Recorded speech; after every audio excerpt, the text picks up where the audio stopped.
Diário possível, mas inventado.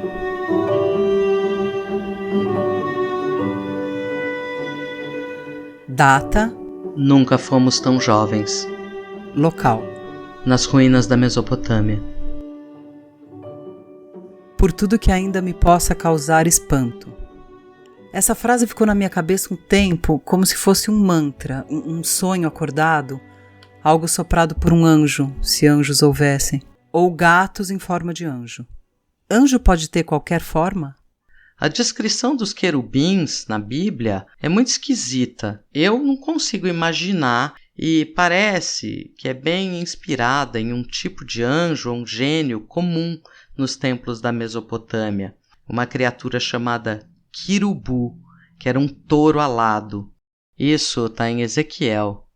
Olhei, e eis que um vento tempestuoso vinha do norte, e uma grande nuvem com um fogo a revolver-se e um resplendor ao redor dela, e no meio uma coisa como de cor de âmbar que saía dentre o fogo. Anjos existem em todas as culturas, esses seres alados que de certa forma protegem ou punem os mortais.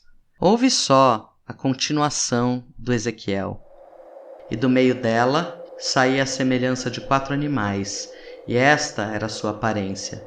Tinham a semelhança de um homem, e cada um tinha 4 rostos, como também cada um deles 4 asas. E os seus pés eram pés direitos, e as plantas dos seus pés, como a planta do pé de uma bezerra, e luziam como a cor de cobre polido. E tinham mãos de homem debaixo de suas asas, aos 4 lados, e assim todos 4 tinham seus rostos e suas asas. Uniam-se as suas asas uma à outra, não se viravam quando andavam, cada qual andava diante do seu rosto. E a semelhança do seu rosto era como o rosto de homem. E a mão direita todos os 4 tinham o rosto de leão, e a mão esquerda todos os 4 tinham o rosto de boi, e também o rosto de águia, todos os 4. Fora esses querubins monstruosos, existe toda uma hierarquia de anjos. Não é só aquele anjinho da guarda fofo que eu colocava embaixo do travesseiro para não ter pesadelo. Mas a gente não gosta de hierarquias, então isso fica para outra vez. Hierarquia é uma coisa que só funciona com anjo mesmo. Se anjos houvessem. Todo anjo é terrível. Todo anjo pode causar espanto. Mas a frase, como era? Por tudo que ainda me possa causar espanto. Não sei porque eu pensei nela, eu posso ter lido em algum lugar. Às vezes mudava para outra frase, essa, se eu não me engano, é de um conto do Caio Fernando Abreu. Um conto mesmo, que eu li em livro lá pelos anos 90. Algo com tentativa. Peraí, parei porque pode não ser isso, vocês sabem como são as frases. Vocês sabem o quanto a Clarice Lispector é citada, coitada, nem sabe. O que Clarice Lispector acharia do Twitter? É isso. Paro um tempo e penso, anacronicamente, se a Clarice Lispector teria Twitter. Clarice Twitter jamais. Twitter, em nosso tempo, exigem uma precisão, uma concisão e uma leveza que a Clarice definitivamente não tem. Ou tem? Clarice não entraria numa treta do Twitter, porque a Clarice faz parte da categoria dos seres alados que pairam acima das nossas cabeças confusas. Eu acho que a Clarice tinha 3 pares de asas e, obviamente, uma cara de leão. Uma esfinge. Olha um espanto. Esfinge pode ser tipo um anjo, né? Clarice era sim esfinge. Mas do tipo, decifra-me e ainda assim eu te devoro. O Caio seria tuiteiro, certeza. Eu também li em algum lugar que ele era uma Clarice que ouviu muito rock and roll e consumiu algumas drogas. Injusto, eu acho. Mas a ele também atribuem frases aleatórias, então convém ter prudência. Procuro o livro naquela pilha dos livros que eu já li e não consigo doar. Tá ali, grifada a lápis. Não tenho nada contra lésbicas, não tenho nada contra decadentes em geral, não tenho nada contra qualquer coisa que soe a uma tentativa. Os Sobreviventes, um conto que está em Pedras de Calcutá. Eu li tanto esse livro. A frase volta, é isso. Por tudo que ainda possa me causar espanto, e junta. Não tenho nada contra qualquer coisa que me soe a uma tentativa. Já procurei as referências.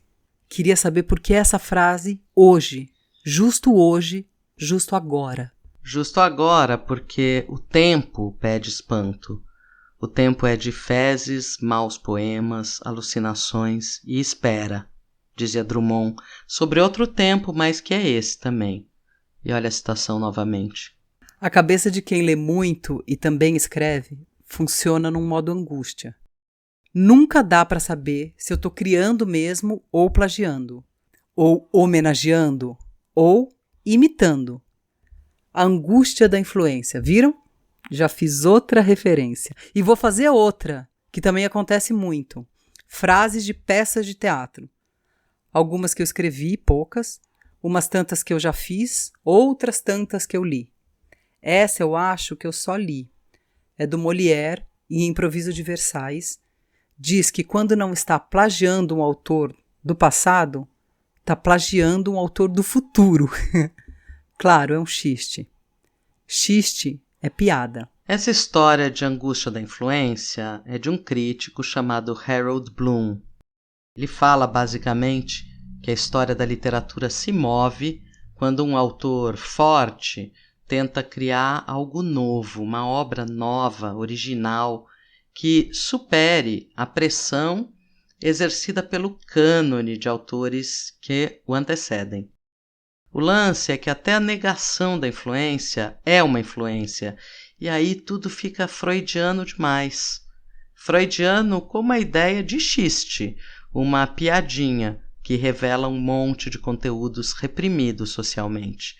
Ou seja, vai lá para a piada ser uma angústia também. Mas no caso aqui, eu acho que a gente está falando mesmo da piada do Molière. Tudo é plágio, seja do passado ou do futuro. Não há o novo, não há o que nos espante, então, só o novo espanta.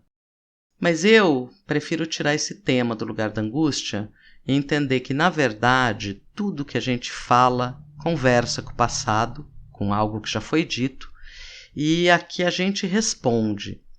E, ao mesmo tempo, lança uma voz ao futuro, já que não existe palavra sem alteridade, sem a expectativa de resposta do outro. Isso é Bakhtin. As frases só ficam ecoando na gente porque engancham em algum lugar para o qual elas são uma resposta. E, de certa forma, as frases que a gente quer como nossas também são uma resposta ou uma pergunta. Mas tá, eu vou voltar na frase, aquela lá do começo. Por tudo que ainda me possa causar espanto. Acho que é porque a vida tá tão dura, tão sórdida, que eu fico procurando o sentido. E veio a frase. Uma tentativa, não sou contra. Uma tentativa por tudo que ainda me possa causar espanto. Se eu disser assim, a frase já é minha. Eu queria ter um pouquinho dessa frase para mim. O que seria aquilo que ainda pode me causar espanto? Não esse espanto triste, o espanto da guerra, o espanto da fome, o espanto da pandemia que, meu Deus, não acaba. Essa frase veio no pequeno, veio no detalhe. Veio quando eu acordei e nem tinha aberto o olho, aquele tempo que está entre o sonho e a vida. Pronto, eu lembrei do Calderón de la Barca. Vida é sonho. Esse é um escritor do barroco espanhol lá do século XVII. Essa peça aí conta a história de um príncipe encarcerado que experimenta o luxo do palácio por um único dia. Depois dorme e acorda em sua cela, onde é convencido que tudo não tinha passado de um sonho. É tipo um mito da caverna meio distorcido, em que o filósofo volta à caverna e fica achando que o seu passeio foi uma ilusão. A vida é sonho? Mentira, né, Calderón? Se fosse sonho, agora apareceria um mar meio esverdeado, ou talvez púrpura, anil, algumas pessoas aleatórias, que na manhã seguinte eu me lembraria com espanto, e talvez diria numa mensagem que soaria uma cantada. Sonhei com você.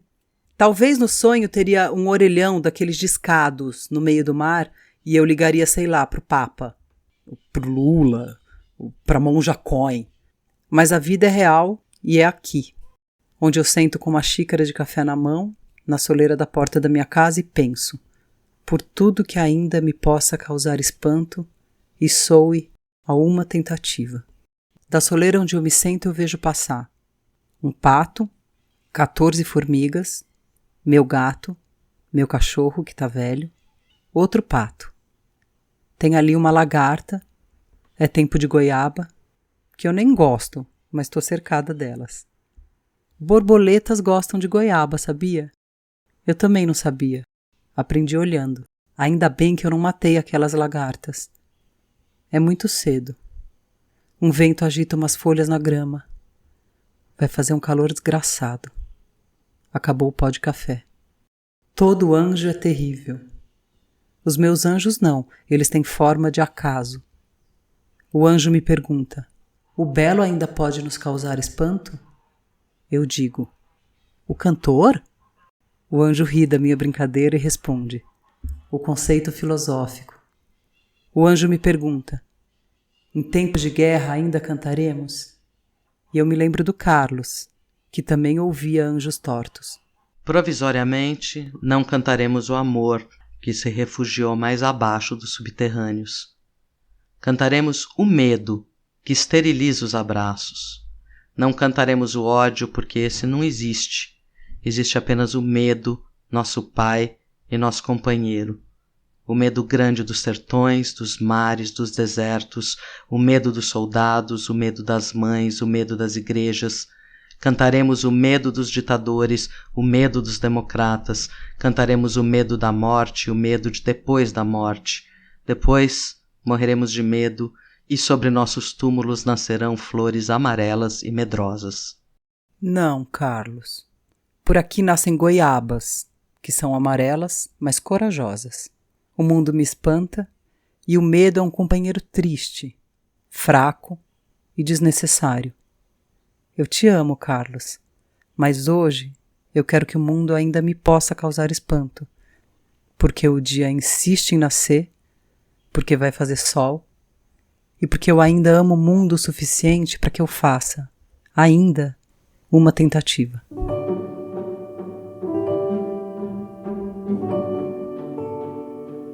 Diário possível, mas inventado, é exatamente o que o nome diz. Um diário que seria possível, mas é inventado. Escrito a 4 mãos pela Ana Roxo e pela Tati Fadel, com produção do Mundo Segundo Ana Roxo. Edição e direção geral é da Ana. As artes são da Cláudia Intátilo. O apoio operacional é da Simone Silva. Se você gostou, segue a gente no seu agregador de podcast preferido. Os posts são quase diários, com trocadilhos. O nosso Instagram e o nosso Twitter é @diariopossível. Se você quiser contribuir com o nosso projeto, pode entrar em catarse.me/O Mundo Segundo Ana Roxo ou mandar um pix de qualquer valor para anarroxo com 2x @gmail.com. Um bom dia a todos. Vai ter sol.